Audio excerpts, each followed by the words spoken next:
Oh yeah. Now, let me tap into some Gen Xers out there who remember the movie The Goonies. That was my favorite, watching The Goonies. And as a kid, watching that was like next level stuff. I really thought I'm gonna find a pirate ship one day full of treasure and I'm gonna be rich like they were. But that story, that movie was just, growing up to that, The Goonies was amazing. And The Goonies also had a very important message, that movie. And I ain't gonna tell you because it's gonna spoil it if you haven't watched it. So I said you should go watch The Goonies because growing up as a child, I loved it. Until today, I'll still watch it. Yep, 46 years old, I'll still watch it again and again and again. There was another movie, NeverEnding Story, like that too.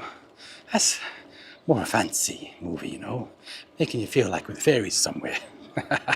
But it was good, it was good. And then you had, of course, The Wizard of Oz, and of course, Return to Oz. Did you know that Return to Oz really scared me, let me tell you? Oh, there were some scenes that I was like, gave me the Jeepers Creepers, And there was another movie called House, I think it was called House. That was a scary movie. And when I look at these movies now, I'm like, that scared you? Yeah, big wuss. As a kid, though. I mean, that was like next level stuff. That was scary, Since we're talking movies, there's other movies I used to love as well, like Beetlejuice. Growing up to these movies, Honey, I Shrunk the Kids. Well, was I think teenage years, I can't remember, but anyway. And then, of course, there was, I think Big. It's called Big. Yeah. Some movies, I'm telling you, they really remind you of a childhood, the good old days, Well, whatever was in the good old days. But there were some movies linked to some good days and cartoons as well, Growing up, cartoons were different back then, what we have today. Today's like far advanced. And some of the cartoons today, I think they're for adults, they're not for kids, but we still love them, right? You gotta get that kid in you to feel alive from time to time, you see. Oh yeah, right. Just did a 500-meter sprint, and let me tell you, that was just like halfway through this whole track. And I was like, by the time I reached it, I was like, yes, made it. So you see, it's been in increments, by the way. So I used to push 100 meters, then 100 meters fast walk. But what I did today, I started from 0 all the way to 500 halfway. No stopping, no breaks. And yes, achievement, let me tell you. Feel good. You see, when you go to the gym, you feel good. And you really feel good. I mean, physically, mentally, emotionally too, by the way. The same thing with walking. You're doing some fast walks or sprints or running. Same kind of feeling like when you did a good workout. I really highly recommend it to do it. If you're out there trying to make some changes, don't want to hit the weights in the gym and so forth, the walking outside, that fresh air, my lungs always feel better. My breathing feels better. Overall, I feel better. Your body feels conditioned. You feel good. You see, that's what it's all about. And when you're walking, your ideas, your thoughts, they all do a reset on you for some reason. You can think much more clearer. You can solve problems that maybe you couldn't solve during the day, for example. It's just everything becomes more clear. Everything becomes more fresh, I guess. That's the better word for it. Yeah. And that's how I'm feeling so far. I feel good. So you see, I'm trying to control the way I speak, even with the fast walking, even as I'm just doing my sprint and running. Before it's like, when I'm talking to you. Now I'm like, trying to control it. They say, now I don't know this because I'm not a runner. So this goes out to any runners out there who's watching my channel. Someone told me once that if you really focus in running, there's going to be a point when you're really good, your hands go up in the air and you just feel like alive and your breathing changes and there's just that weird feeling to it. It's an amazing feeling. I'm thinking, huh? Really? It's like, yep. You'll experience it when you're a runner. And it got me interested into doing running. It really got me interested, So I'm thinking, now I'm doing these sprints and hopefully soon I'm gonna start running. And I think once I drop more weight, that's when I can start running. You see, one of the challenges I'm facing now on my walks and sprints is I can't run for so long. And the reason why is because I still have that excess weight I'm trying to get rid of. So I've managed to drop 15 kilos, right? Now 15 kilos is a good weight in 2 months. Or was it 1 month? I can't remember. No, 30 days challenge, that 40 days challenge I did. So in that 40 days challenge, I dropped around 15 kilos, which is good for 40 days, right? And the good thing is I didn't have any saggy skin, loose skin so far. And that's because I've been, walking and keep myself fit on the go. Now, my next target for 2025 is to drop at least another 20 kilos. I think that will help me with my running because I won't have that excess weight, I won't have that heavy weight in running, and I can feel better. And now, when I did that 500 meter sprint, I felt better. But I can still feel that weight pounding when I'm running, like from around my back area and my legs is a bit still heavy. But I'm reducing, the weight is dropping. So I did the BMI test, and what it showed me, which was a very good result that we saw together, even the personal trainer was like, you're actually doing good because you're dropping weight all over. Normally, we drop weight from the top and the bottom. The midsection, is the last one, but you're dropping evenly from top to bottom, even including the midsection, which is good. So I'm staying on that track now.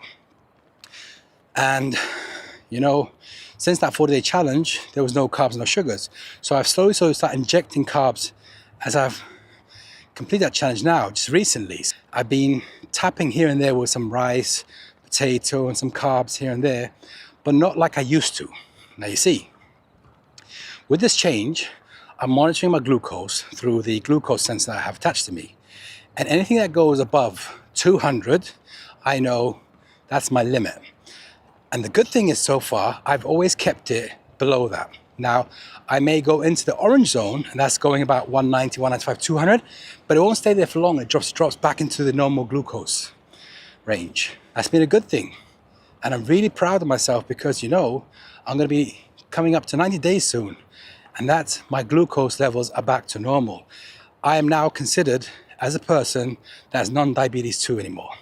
So I'm out that danger zone. I'm no longer classified as diabetes patient anymore, which is good. You have to remember one thing. Doesn't mean, yes, I've achieved and go back to your old, no. Don't go back to your old lifestyle. Don't go back to your old eating habits. Now, I've trained myself to pick up new habits. This is secret key here, people. You see, once you train yourself to change a habit, no matter how long you keep training yourself, slowly, and it changes, right? It's like, I want to improve my speech or foul language, let's say, for example, because a lot of people out there probably want to fix this. So you want to learn how to reduce the foul language. When I'm talking about foul, like swearing, If I swear today, I'm going to remind myself and write it down how many times I sweared. And my point is to make sure that I keep reminding myself, hold myself accountable. And if I swear, I owe someone something, make a pact with someone. I don't know. So you're out there like me and you're thinking, how can I start making these changes, right? It's small changes, people. You see, if you start recognizing what you're doing every day and you work on that bit by bit, slowly, and you work on these changes, small changes, day by day, you see the change happen. But if you just keep going there without any accountability or responsibility to do what you're doing, you're not going to make any changes. You've got to make it small changes, makes the bigger change later on, small. Baby steps, people, baby steps. Don't worry, you'll get there. I got there. If I can do it, you can do it. So I think for today, we are done. No, we're not. Coming back to the food. So I've been playing around. What I discovered is this as well. Listen. My old eating habits. As soon as I wake up, I'd have a banana, let's say, for example, and that would just shoot my glucose up. And then I'd start adding other stuff that's, going to raise my glucose levels, like chocolate biscuits and blah, blah, blah, and with your coffee, and then you have your breakfast. And so everything was just out of whack, out of sync. Today, I make sure whatever I eat, I make sure that it's things that doesn't cause a spike in my glucose. So today's breakfast was like eggs, boiled eggs, right? So I look for foods that fall in that category that does not give your glucose a spike. And that's what I kept doing every day. You know, in the first week it's boring. You're like, oh, trust me, just keep going through the process. Once you pass the 7-day mark, it just becomes normal. And then when lunch come around, you know, after 7 days, when you stop the sugar and the carbs, by the way, your body goes into this survival mode, I think. It starts eating away in your sugar reserves in your body. So the sugar is not a craving anymore. And you start replacing with healthy foods, healthy sugars like fruits and so forth. And you'll realize your stomach starts to shrink, by the way, as well, because your portion of food size even stops. You won't be eating as much as you used to. So, like things like lunch, high protein, very low carb if you wanted to go on a low carb diet. I've done that before, by the way. So I used to go on low carb diets as well. I've tried the keto diet. I've tried so many diets. And it just didn't work for me. But as I kept trying new things, I kept discovering new things. So with this glucose monitor now attached to me all the time, now I know exactly what the foods that increase my insulin levels and what doesn't. I discovered something about potato. Now, if I ordered potatoes from a fast food joint, it would spike my sugar levels up in the roof. But if I cooked my French fries in the air fryer, the strangest thing is, it doesn't even raise my glucose levels to a level that, like, that's strange. Then I realized even how we cook the food that plays a major role in where you get the food from. So, cook at home, I guess, that's the best thing. So I'm just sticking to grilled food, clean food, lean, clean meals. And when I want sugary stuff, if I wanted chocolate, dark chocolate. No more of that other chocolate. And if I wanted to have to be a treat once in a while, not like every day like I used to before. I was a bad sugar monster, let me tell you. You know, I used to do silly things like this. Let's say, you know the small Kit Kat bars, the twin pack, small ones for the kids? I'd get 8 of them, put them next together. That's one big Kit Kat.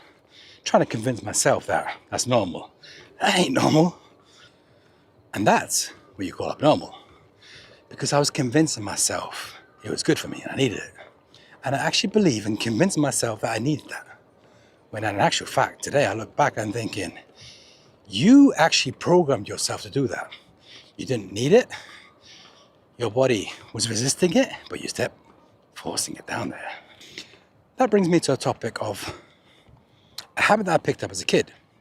Now you see, our human body is the most beautiful machine, if you want to call it a machine. Yeah, I'm going to call it a machine. So our human body is one of the best, remarkable things on this planet. Why do I say this? Your body will tell you and send you signals and tell your brain what's not good and what's dangerous and what's not healthy or good for you. The habit I'm talking about was smoking, for example. So I go back to when I was really young and when I started smoking. And you know when you're young and stupid and dumb, and you're thinking, you want to look cool, you want to grow up quick. It's a funny thing, you know, when you're young, you want to grow older, and when you get older, you want to grow younger again. So anyway, stick to the story. So I can't remember how old I was. I remember seeing the Marlboro man. He looked so cool, you know, hitting his cigarettes on the pack and sparking up and light up the cigarette. You know, the Marlboro man was like the man to be when we was a kid. Anyway, so you're thinking, ooh, this looks cool. And then suddenly you get this bad influencing friend that comes in the circle of your friendship. And what does he go and do? Looking like a John Wayne, strong, cool guy with his pack of cigarettes. You know, he's tapping it on his arm, throws out a cigarette, puts it in, gets his funky lighter, a Zippo in the old days, and ching, ching, ching. And he's sitting there coughing his heart out. And you think, wow, he looks like the Marlboro man. And he's like, do you want one? And you're like, yeah, okay. And you put it in your mouth. And I can still remember to this day, that first inhale. Oh, did I feel sick? I wanted to puke. Our body was rejecting it. And there's me convincing my brain that no, shut up, turn off all these signals. I feel good. I'm the Marlboro man. And every puff I was taking, I never felt so sick. And that's what brings my point. Your body's telling you, stop, stop, danger, danger. And you're like, shut up, shut up. You switch off. You switch off that switch and you tell your brain, it's okay. So you replace what's not good for you with what's good for you. Get it now? Don't worry, I'm coming up to that movie I'm going to make soon about how to reverse the stuff that we learn to unlearn it to make a change in life. So I hope you enjoyed this one today. I hope I brought some storytelling into it and made it exciting and made you laugh as you was watching me tell you a story. I love it. I'm going to look back one day and think, at least I made people laugh, at least I made people smile, and I met some beautiful people on this journey, and you can all sit there and remember these times with me, and hopefully my children one day be watching me thinking, looking at me thinking, he was a cool dude too. He was my dad, and he's cool, We as kids growing up in our generation, we always looked up to our parents, you see. So not everyone looks up to their parents like we'd wanted to look up to them, but you get what you get. Just be appreciative, remember that. And I was raised up to fear my father. But as time progressed, it changed. Anyway, another story, another day. And today, with my kids, I want them to look at me, not to fear me, actually to be the cool dude, the cool father that they can sit there and talk to and say what they want to say without feeling fear. Fear does not exist for my kids. I want them to feel so comfortable they can tell me what they're scared of and so forth. And that's the relationship I want to build with my kids. So I know one or two of my kids are watching me. You can approach me anytime you want to talk, tell me. And I hope I'll be not only your dad, your best friend too. Because I wish my dad was my best friend. Anyway, right. I think you know what time it is. That's it, I'm out. Stop recording. Doesn't work, you see. Stop recording. Okay, stop recording.